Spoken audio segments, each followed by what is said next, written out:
అందరికీ నమస్కారం. మాకు ఇవాళ కూర వచ్చేసి గోరుచిక్కుడుకాయ అండి. అందుకోసం గోరుచిక్కుడుకాయను మంచిగా కడుక్కున్నా. దీనికి కొంచెం ఫ్రైలేగా చేసి కొంచెం చారు పిసికానండి. ఇందులోకి ఉప్పు, పసుపు, అల్లం, కొత్తిమీర అన్ని కలగలిపి ఇలా పిసకడానికి నేను ఇట్లా విసుకుతానండి. పచ్చి చారులోనే పోపు పెట్టే ముందుకు అన్ని ఉల్లిపాయలు కూడా విసుకుతానండి. కొందరు పోపుకి వేసుకుంటారు చారులా, కొందరు పక్కకు పెట్టుకుంటారు. మాకు ఇలా అంటే ఇష్టం, కొంచెం చారు చిక్కగా వస్తుందని.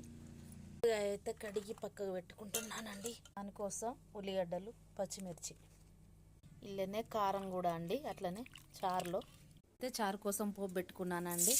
అందులో బుత్తంత పాలు, బుత్తంత జీలకర్ర, కొంచెం అంత పసుపు, అల్లం వెల్లుల్లి పేస్ట్ అయినాక కూర వండుతానండి. మీరైతే ఎలా చేస్తారో కామెంట్ బాక్స్లో కామెంట్ పెట్టండి. ఎందుకంటే దేనికి దానికే కూర వేరే, చారు వేరేనా.